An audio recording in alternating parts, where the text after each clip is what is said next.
Welcome to the Secret Life of Therapists. I'm your host, Dr. Habiba Zaman. I have Kaylin Maloney here with me. She's a licensed therapist. And we are going to talk about, you tell them. Oh gosh. So I'm thinking to put it nicely, what does it really mean to be hard to love? And when we've talked about love, of course, through different podcasts and relationships and sense of self and all the things, but when we hear that a lot, particularly as women, I think we hear it most, obviously. But we do hear that of like, you're just so hard to love, like you're just difficult, you're just da da da da. Yeah. And then it really makes you wonder. It's definitely made me wonder, like, what does that mean for someone to be hard to love? Like, is that a thing? Is it okay if it is a thing? And what is that about? Because sometimes if it's based on what the person can and can't do, they might find you difficult to love because they can't do what you're asking of them to do. But that doesn't automatically mean that you are hard to love either. So where's the line? How do we determine what's really hard versus you just don't have the right partner? The art of letting go. Yeah. Because it is an art. It's not just this is what we do or that this is just what happens to us. Yeah. It's a whole range of processes that I don't think a lot of people are aware of. No. Because it's almost like just, if it's not working, just be out. It's like, well, not really. Well, also, like, oh, there's so much to do. That's why I was like, you do it. You tell them. Yes. So the things that come up for me when you broach the topic of, is somebody just too hard to love? My question is, okay, well, what is love? Yeah. How do you define love? What is it to be loved? Am I being a philosopher? I'm not trying to be a philosopher right now. But do you know what I mean? Yeah. But you have to, it's like starting from the beginning. So what does it even mean? So you have to be able to understand what it means to know if it's difficult or not. Right. Yeah. I'm a therapist. It is what I do. Whatever. But I've had discussions when I was dating or in my relationships where I would ask them, what is it to love me? You say you love me. What does that mean? Yeah. What do you love? Right? Is it me? Or is it the way I make you feel? Yeah. Right. And I took forever to learn the difference that to love someone, you love them for who they are, not how they make you feel. But so much of the relationships that I had been in and also that I see my clients in, they say they're in love because of the way the other person makes them feel. The focus is on what's happening within them in response to what they're getting from someone else, and that is not love. Yeah. My dad definitely taught us that, not as graciously, but and of course, growing up now, be able to put words to it. It is that. So his whole thing was like, you can meet someone and they make you laugh, you don't love them. If they make you laugh, you don't love them. And it was just like, well, but I do. It's not just that. He's like, there's so much more to people than what they present to you. So it's really what they're not presenting is what you have to determine if you like it or not, because they're going to present whatever. And it's easy to say yay or nay to what you see right now versus the things that's underneath, because they might not even know it's down there. They might not be able to know even or to understand it. Right. So while you're both down there in the trench, it's like, oh my gosh, is this really where we want to be right now? And then kind of going from there. So yeah, I think it's, and then there's that big one of, am I in love or do I love this person? It's like, okay. So what's the difference?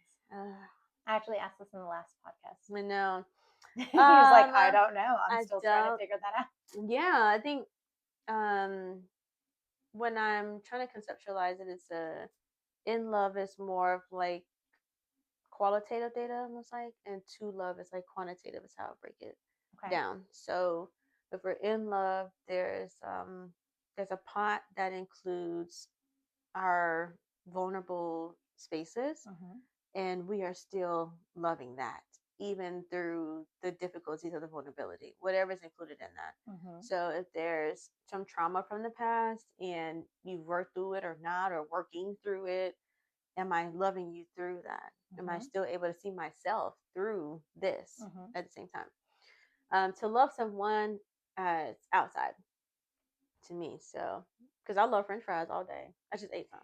So, so I love you right here. And that's about the limit. But once I'm in love, it's like I almost tend to see it as a difference between floating and swimming.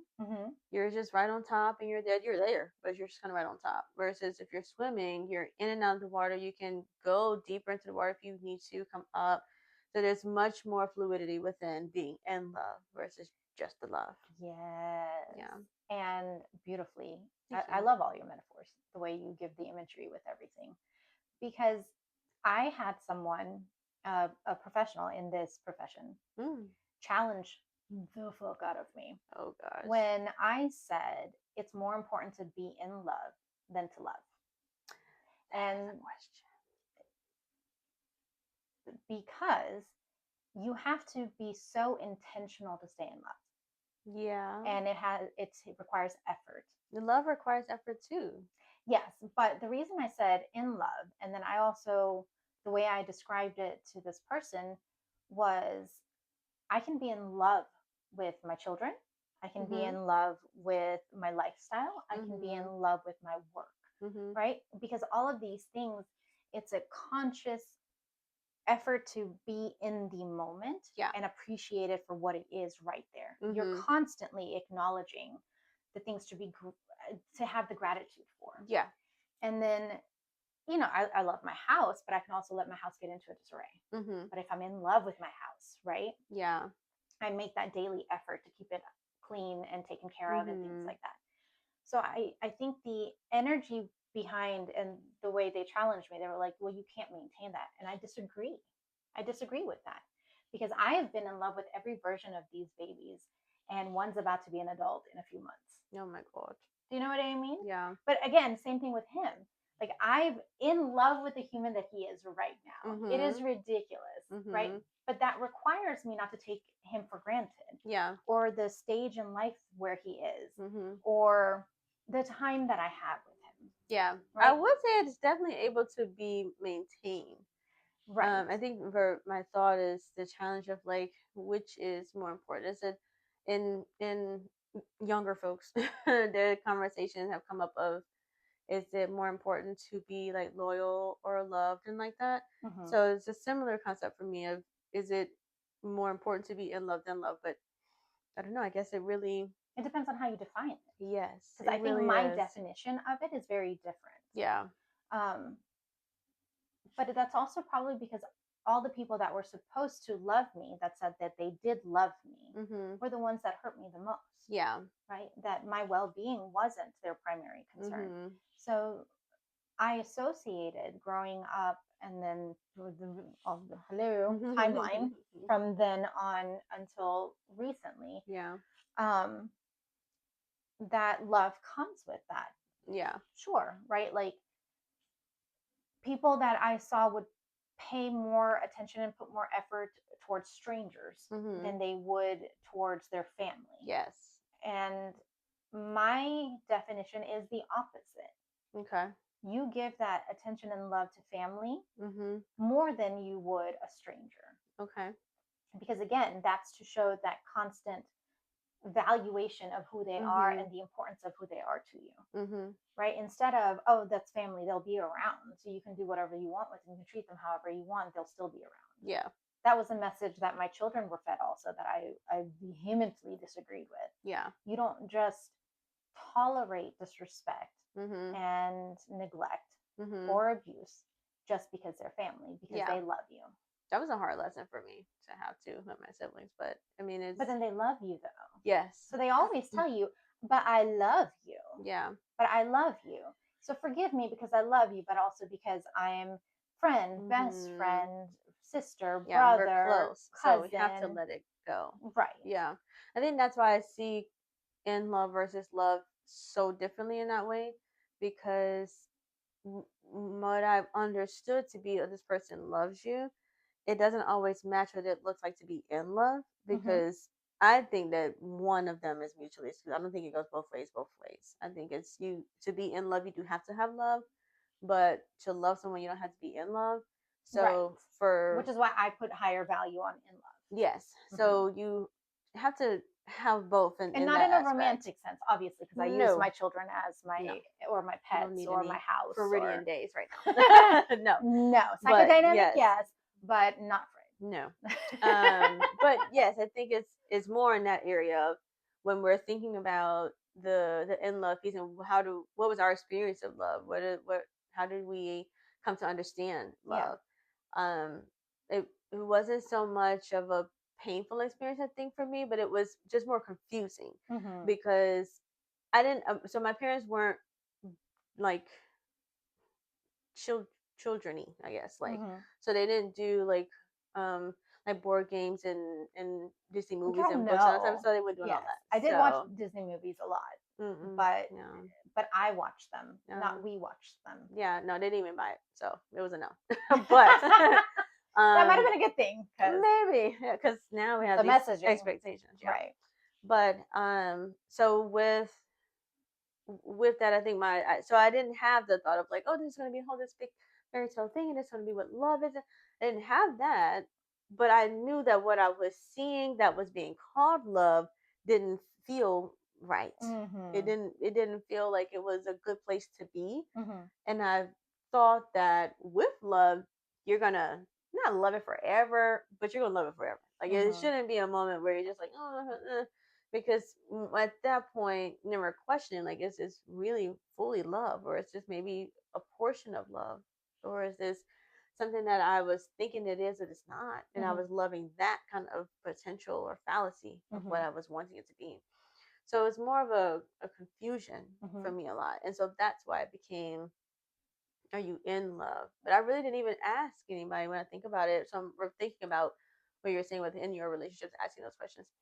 I don't even ever ask anybody. Well, besides my current partner, I never cared, because again, my disconnect from love is like, can you be loved? Like, is that for you, or in my case, is that for me? Because what I'm experiencing is not fun. I don't like it. It's not comfortable. So it's not love. I already recognize that. So you can't be in love.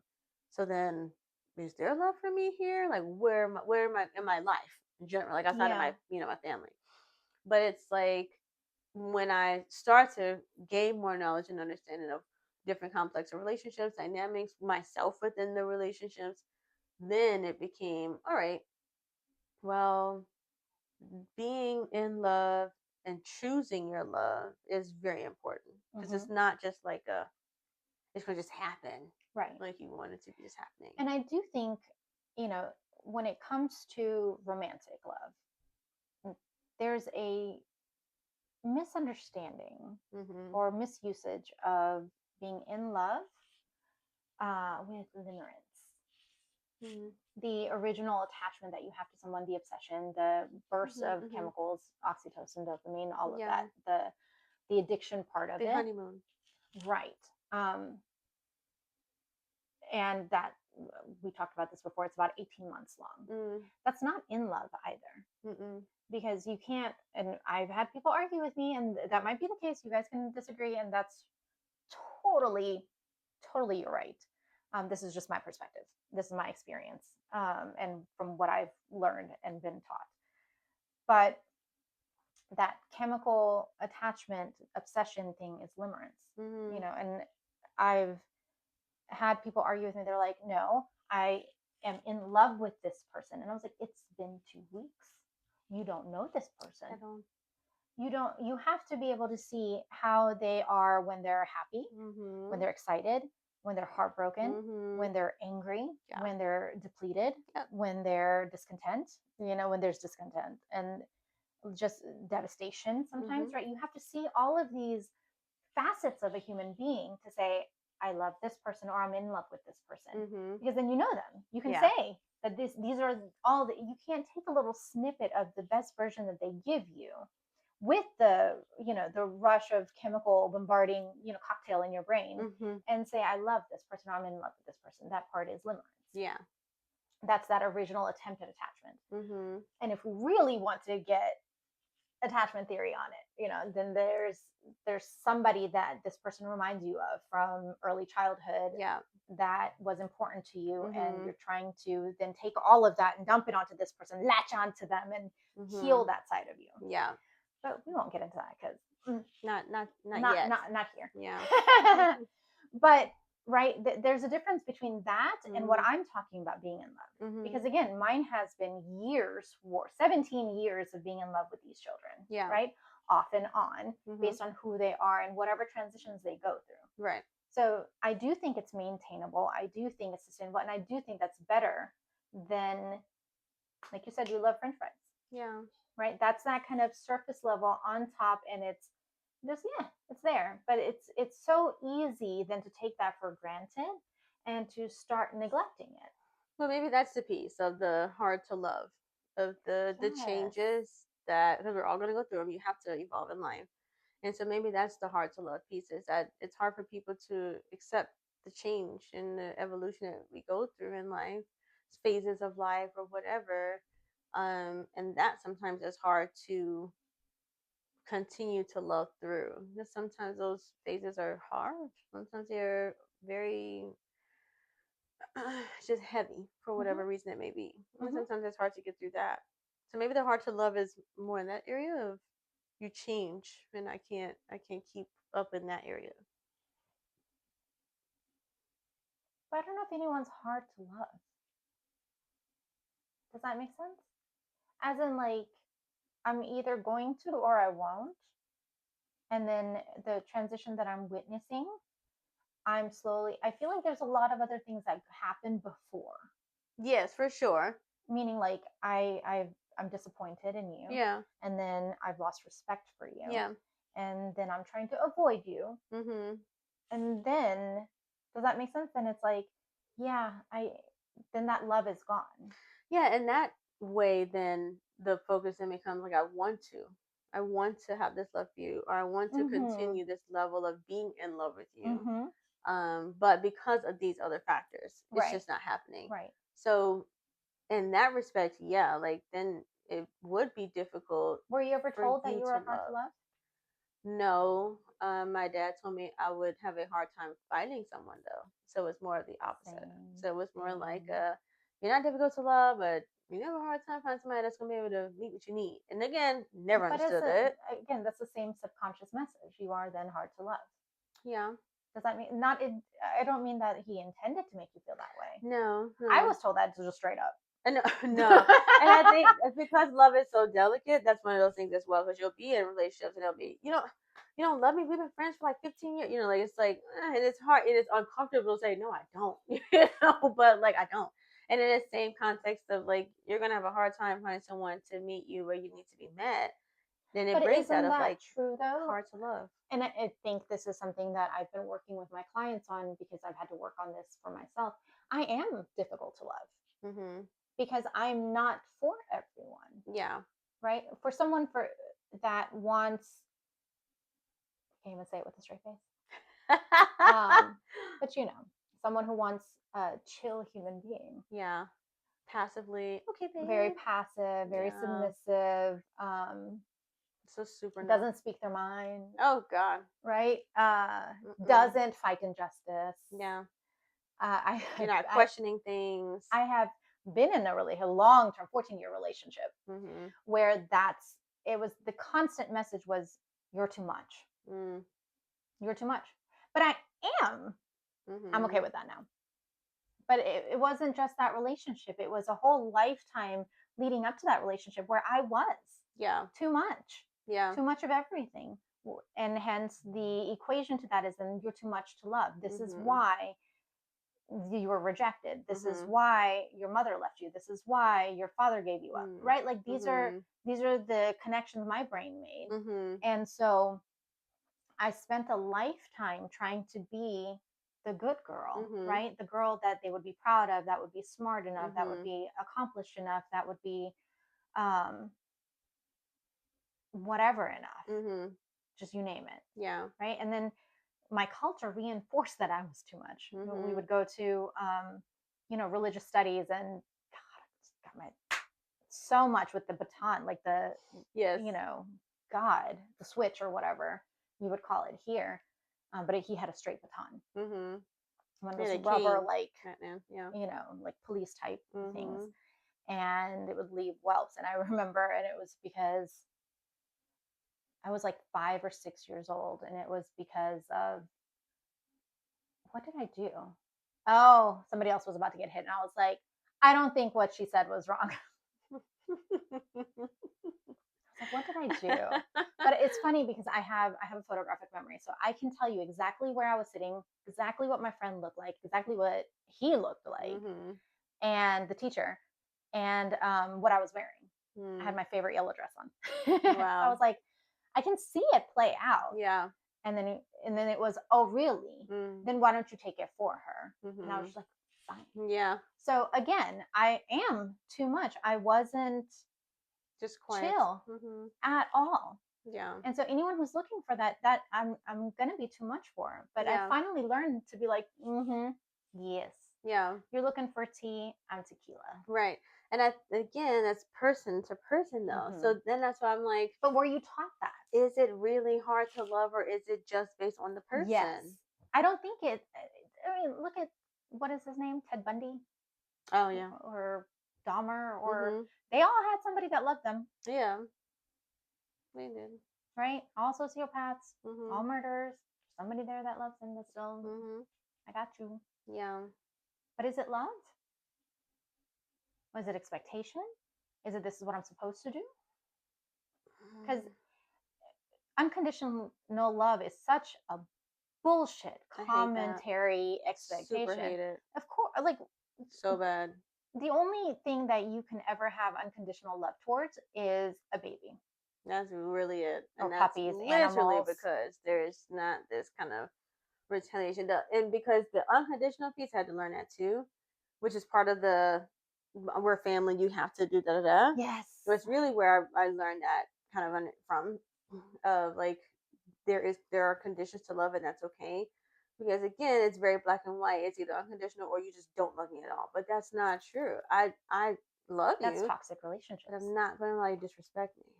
Right. Or like, I love you, but I'm not going to be arguing and doing it. It's two things can be true in this moment. So the unconditional piece is, you need to have conditions. Otherwise you will be ran. And that's like, everyone. Everyone has a condition. You go to a job, you perform your duties, and then you maintain a paycheck. Yes. Right? Which is, again, to go back to the being in love part, right? Like, if these things, if we're communicating, if we're connecting, if you're attuned to me, if I'm attuned to you, right? I'm going to be in love with this friendship. Yeah. Again, which is the in and out of having these emotional reactions and moments of connection. Yeah. Right? Which is then giving off the chemicals in your brain that you need for bonding. Versus someone that I can say I have positive regard for, right? I wish them the best, but I think people use that as love. Yes. Oh, I love this person. I haven't seen them in 20 years. It's easy to say, I think. It's easy to say, and it's easier to swallow. Because it's the same thing. It's like the titles between having an associate and having a friend.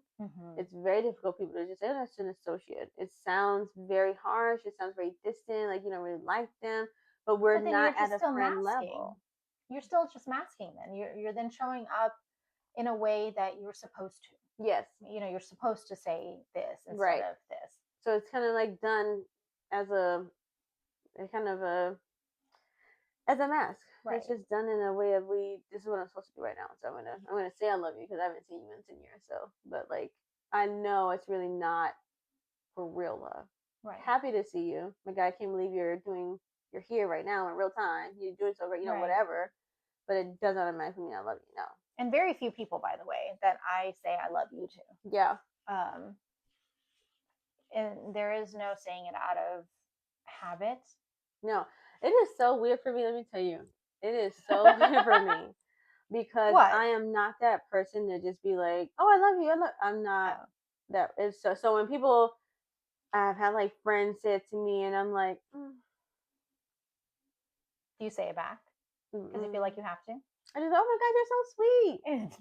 Oh my God. Because it feels so weird to me, and I've never really been able to understand it. If you say it back, then it's disingenuous. It is. If it's not the way you intend it to be. Yeah. I think in the moment it was just like I can't say I really love you now. I care about you for sure. Yes. And if you need a bed because you were out on, whatever. But the love, I don't know if I'm that far. And then so many people will say, see, now I'm like looking at it like, are you still alive? Because the mic died last time. But, well, I told you the story about when I was in Miami. And that person was like, oh, you do smile. Oh, yeah. Because they were just like, they were telling their story and I'm listening intently. I was confused as fuck. Yeah. About what they were talking about. and it was like a reality TV with the way everything played out for this person that I had just met. Yeah. I just met you. I just said hello. I've never seen you in my life. So all of this stuff. And then she kept saying, well, you're a psychologist. I know I can tell you this. And I was like, sometimes I mean, yes, lying. you can. At the same time, like this is not, I'm not your doctor right now, right? Like this is supposed to be beginnings of an attempted friendship. Sometimes and yet it's already one-sided. Yes. Because that expectation is like, I can tell you this. And then remember, she was talking shit about the one that was right in front of us. Yeah. And I didn't even know that. And then at one point she said something asinine and I giggled or something. And she was just like, oh, you do smile. I was like, yes. And then I was confused again. She was like, because you're just so serious.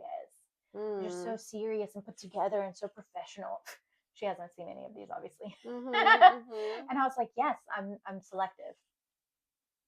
And then, like, because I am. Yeah, because why am I finna be loosey-goosey with your ass? I don't even know you. No. Not to mention, I don't know what the fuck you're talking to me about right now. And there's all this trauma. You're wanting me to relate to this, and it's just, no. And I was so confused. We're not there. I was so confused. And my face says it all, so she's like, Damn. But again, like,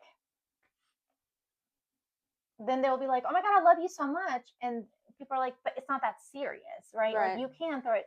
But if you throw everything around like that, then where is the sanctity of it when it is shared? And then because since you're just tossing it up there like confetti, do you know when it is your turn? Do you know when it actually is happening to you, or when you're doing it? Like when you actually love somebody, would you know? Because right now it's just kind of like, oh my God, I love you. I only say I love you, and I just thought of this, two people who I believe are my ride or dies. Yeah.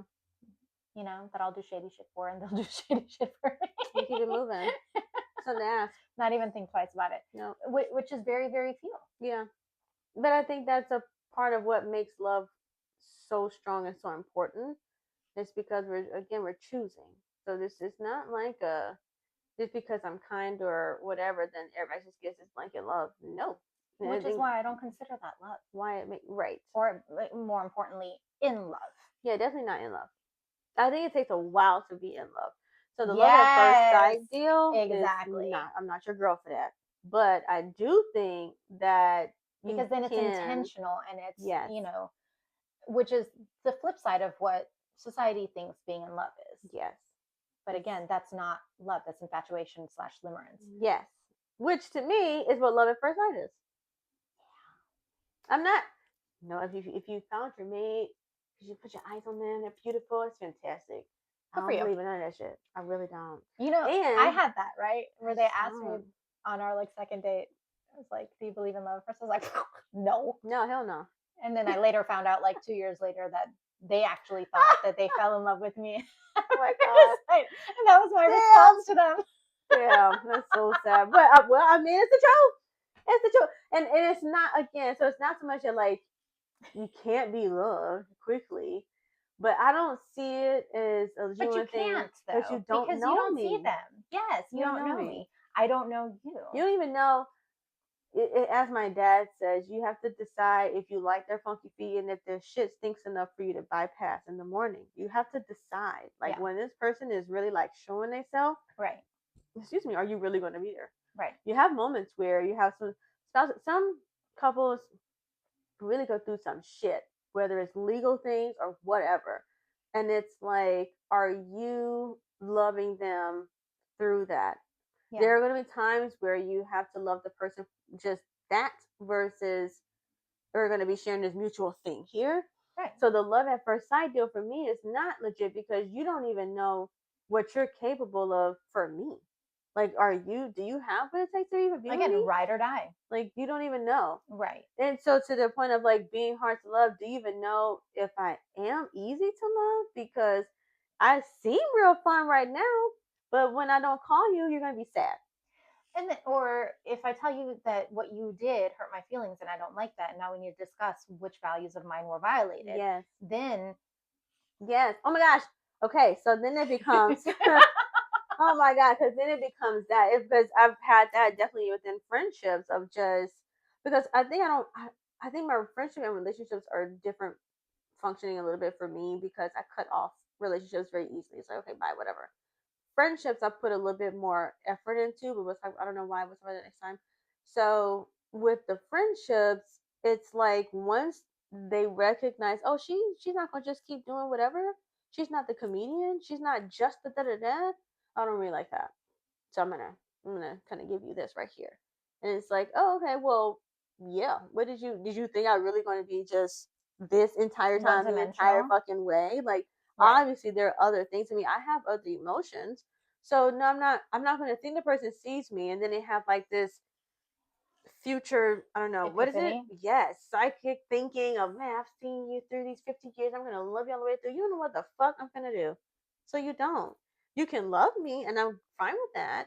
But to hit me with the love at first sight, and I think it's so you don't sensitive for me because I don't trust it. And trust is already something I don't do. Mm-hmm. So when you're hitting me with that, it's almost like, what do you want from me? What are you trying to take? What are you trying to do? Because right now I feel like you're trying to literally like put butter in the pan so they can just flip the cake out. That's what you're trying to do. I don't like that. So just tell me what you really want, and I'll tell you if I'm gonna give it to you or not. Because it's still my choice. Right. So the love at first sight deal is very because you don't know me at my true self. Because a lot of times, of course, growing up, especially when you're going through changes, you're still learning about yourself sometimes. You don't know that. You don't know that version of me. And I'm still learning to love that version of myself. Mm-hmm. So for me to love that version of myself, I have to understand that version of myself. So, okay, cool. Even if you understand that version of me before I can, to hit me with the I love you already, and it's been like X amount of weeks or months, I feel like you're trying to play me. So now I got to run for the stars. It's just not for me. So the in love piece, it takes time. Mm-hmm. You can love the person real quick, but the in love, you really have to see of all the things that the person is going through. And now there's this new kind of wave of dating where people lay all their heavy shit out 1st. Mm-hmm. And then it's like, if you can let me do that, if we can do this, hell fuck no, I don't need to know all that shit up front. Shut the fuck up, date the person, see if you like them, and then move on from there. Because to me, when you build, then you'll be able to determine, can I love you through this?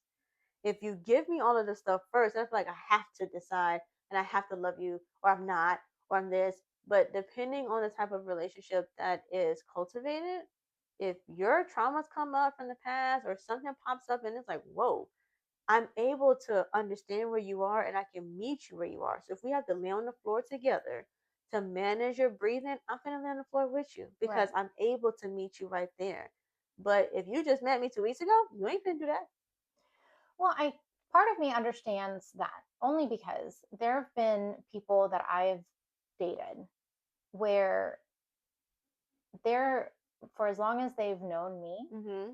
they were okay with whatever. Mm-hmm. And then they learned a specific trauma and they're like, oh my God, I don't know if I don't have the emotional bandwidth and mm-hmm. I don't have I don't want to say emotional intelligence, but the emotional intelligence to be able to really navigate you through what that means for me. Mm-hmm. And it's like stuff from before, mm-hmm. like college years or whatever. It's not even anything that's going on right now. Right. And so I would rather see whether or not they can handle that, because there's plenty of people that love the strong, capable, sarcastic, mm-hmm. In your face, very direct kind of human being that I am, mm-hmm. right? That cracks jokes about just about anything, mm-hmm. but can't handle the vulnerable person that wasn't this strong rock back in the day, right? And something happened. Yeah. And I've had people say, oh, just, it's fine that you told me, but don't tell anybody else. And I was like, you will not shame what I've been through or make me feel shame, because I already went through dozens of years of cultivating that shame and keeping that hidden because of what society might say. And so now that I'm reclaiming that and I'm letting it not define who I am and teaching other people how not to do it either, you're going to tell me exactly that. Yeah. You don't deserve to have a seat at the table. So I'd rather know that early on enough instead of being invested in someone and giving myself to them in that way to learn that they are not capable of holding everything that's me. Yeah. Right? Yeah. You know that saying, I'm fragile, not like porcelain, but like a bomb? Yeah. Yes. Do you know what I mean? So yeah. I am, and therefore don't drop it. Yeah. So if you're not going to have the strength to carry somebody like me, I'd rather know that from the get-go. That's fair. I can see that for sure. But again, it's not... I do agree with you that a lot of people use it as trauma bonding, and there's a lot of trauma bonding going on in your eye. It's disgusting. There's a lot of trauma bonding going on. Yeah. But it also creates that false sense of safety. Yes. And then again, it's you get the cortisol rising, and then you have the oxytocin because they gave you that immediate understanding. So it creates a false sense of safety. Yes. Which I don't think people understand. No. That's why they'd be so devastated when it's just over or it's just not working out. It never was working. Y'all was just connecting right here. But it wasn't the whole thing. It was true connection, but it was very much under a microscope connection, not like overarching where we are in life right now connection. Yeah, it's kind of like curry is good with the chicken and the goat, but don't put that shit in no spaghetti, bro. It's not gonna blend. It's not a deal. My dad does that. Don't do it. He has tried to. Americans will have like the sugar on the spaghetti deal or sugar on the grits. Like some of that shit, it's not a deal. No, and it's okay. But yes, and we're under this microscope, and we have this little piece right here, and we're good right here. Then sometimes that's just what the purpose is for. Let it serve its role and let it be done. So again, that art of letting go. If it served its purpose and you recognize, like, then we can't really go past this right here. That might be where we are. And how do you know that? Because, well, I've learned, but I think in general, we can identify it when we are putting it out, but we're empty. Big sigh. Big sigh. So either you're empty or either your hand is coming back and it's empty. Constantly. And it's just empty. So you know it's there. It's like, this is it for us. And this is where everything that we talk about I think we end with go to therapy. But you need to do some therapy, okay? And the reason is because, like, what we were just this whole time we've spent, I don't know how long it's been, but however long it's been that we've been talking about what is love. How do you know it is love? How do you know that it's true love and not limerence? If it's in love and not actual love, or is it love? Am I hard to love? How am I to be loved? All of these things. You need introspection, yes. Yes. But you also need what we do here for each other, where I have knowledge, she has knowledge, she's on the outside, I'm on the outside, and I can look at something that she's probably talked to all her friends about. But I come at it from a completely different bird's eye view. And I say, well, but I'm noticing that this, that, and the other, and challenge you. Where I don't know if that's the right definition of what you're doing, or like what I just did, right? With the trauma part of it, not sharing trauma, versus you're like, hell fucking no. And I'm like, I think there's value in it, and this is why. And then you're like, okay, maybe. And then going back and trying to put it into your own life. Yeah. You can't do that on your own. No, I can't do that on their own. No. She can't. We are therapists. I've been doing this for 15, more than that. Yeah. 17 years. It has been a while. Yeah, so I've been doing this for 17 years.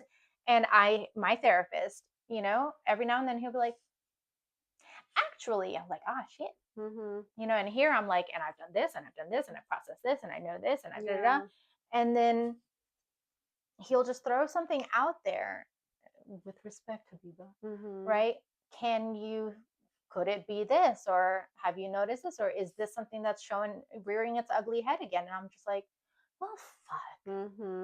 And it's there. And we can't see that unless you do go to that professional that's able to see it from an outside perspective and have all of the skill sets, right? Not every therapist does, but whichever specialty that you go for, they have the skill set to be able to navigate that for you. Because these are actual neurological changes that are to be made. Right? To ensure a sense of safety. So as you guys heard, one of the things that is completely unsafe for her, I'm like, I think that's necessary to build safety. Which is going to be different per individual and how they show up. And you can't get that from a self-help book that I write. I've written 9 of them. But you don't get that. That's something. But that's not the full picture, which is why we keep like poking with the whole, you need to go to therapy, because if you don't know how to answer these things for yourself, how the hell are you going to ask that from someone else? Yes. And that's when you run into the kind of endless cycle spiral of, I keep trying to, I'm just not getting it. I'm just not getting it. Okay, well, if it's an endless pit, well, and then, what are we doing? There's in couples therapy, right? There's been times where I've asked this question. I'm like, okay, these are the things that are important to me for me to feel like I have a partner. And I'm consistently seeing that no matter how hard you try, that is not something that you can match. You can't meet me there. What can you then do? What is a way that you can show up for me in a way where it's natural to you? Right. To show me that I am loved, right? And again, how would I ask that question? Right. Because how would you know? Right. So, because in couples therapy, you see people that they have the same arguments. It's the same theme over and over again. It's not about the trash can. It's not about the laundry. It's not really about the kids. It's the theme, right? And the theme comes up in 1,000 different manifestations of the same theme, but different behaviors, different instances. So if you're on this like primary processing level, because you've done some work, then you're going to say, it makes me feel like I have to carry the house all by myself when I have to take out the trash and it's Tuesday again. And, I've already gathered all the trash, but the trash bins are still sitting in the garage. Right. And then we keep having the fight about the trash bins. And then they're like, okay, she gets really upset about the trash bins. I will make sure the fucking trash bins are out the night before so we don't ever have to go through this again. All right. Then it's when I have to constantly figure out what's going to be for dinner and there's no groceries in the fridge, then again, I'm always having to make sure there's groceries in the fridge. Right. And then the person's like, oh, okay, well, now I need to make sure I get the groceries on, Tuesdays and Wednesdays so that on her days to cook or whatever, when I'm working late, then there's that for her to take over since I can't be there.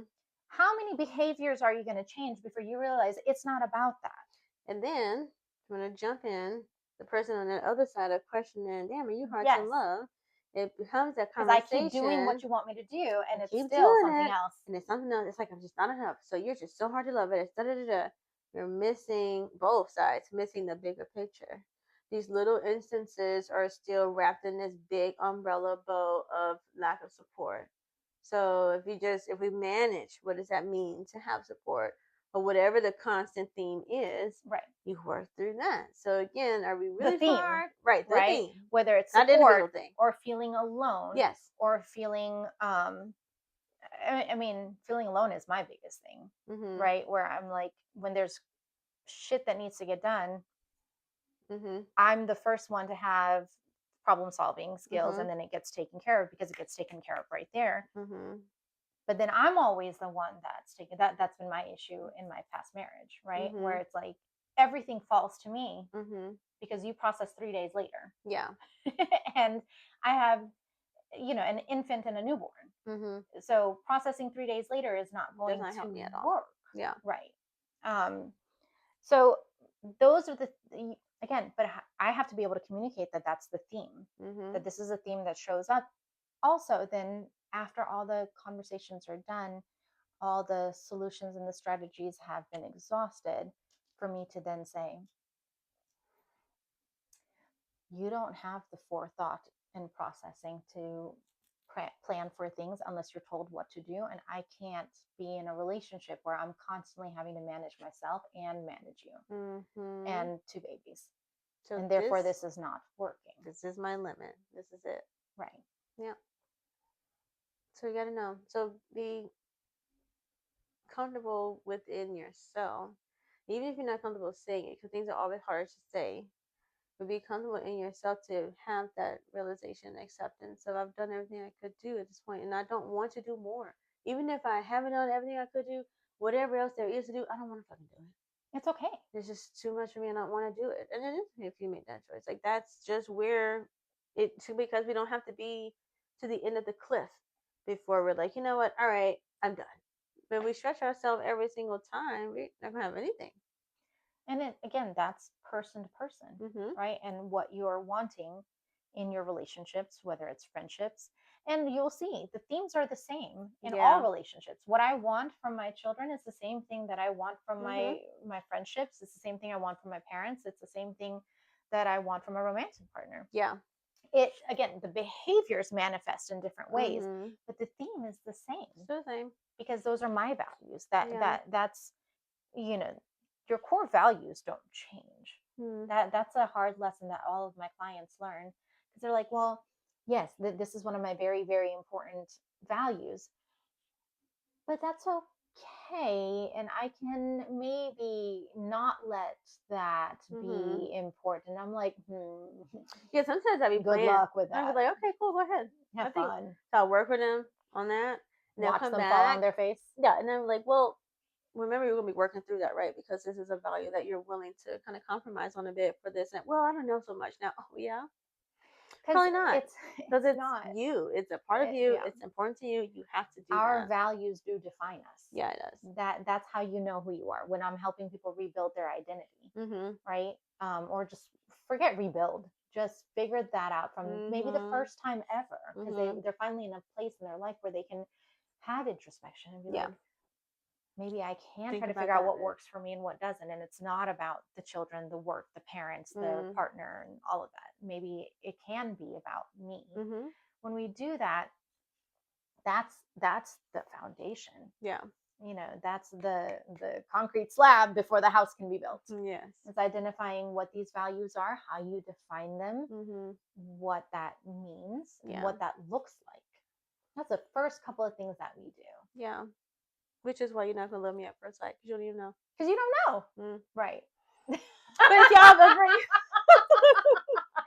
if y'all love the love first sight, go do your thing. But it's very, very romantic. I do, yes. And of course, I'm going to always be biased as a therapist. You got to go to therapy.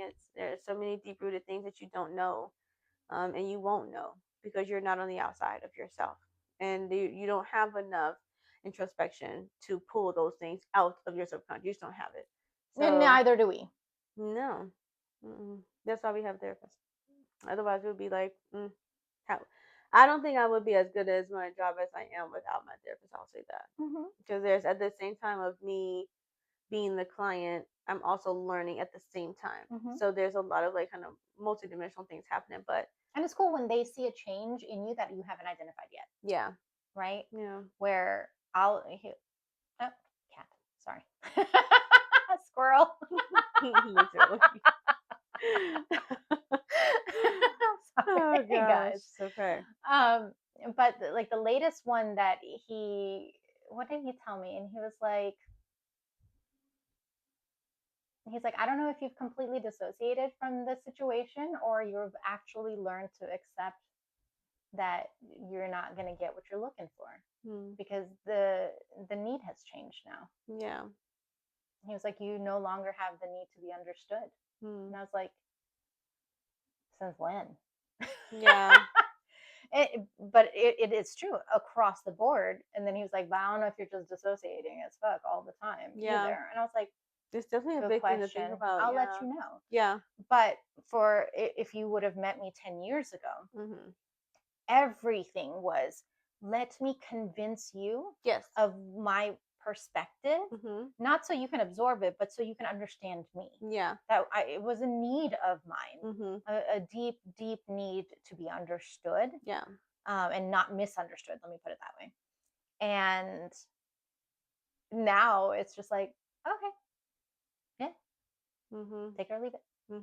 And he's like, and he's known me for that long, so he's seen the transition. And I was just like, you is correct, sir. Right? And I didn't even know. Yeah. I just thought I was tired. Yeah. Well, it can be a little bit of both. But yes, I think it is a part of that. I've just reached this phase now in my life. I'm at this part of my life now. Yeah. Yeah. Like I've genuinely let go of the attachment to an outcome. But without fear, without any kind of desperation. Before it was out of desperation. Yeah. Right. And we've talked about this before, where everything that we do is either from a place of desire or fear. It is just pain or pleasure. It's one or the other. Right. And most of the time people are driven by, the fear of that pain. Right. That just fear, period, fear-based.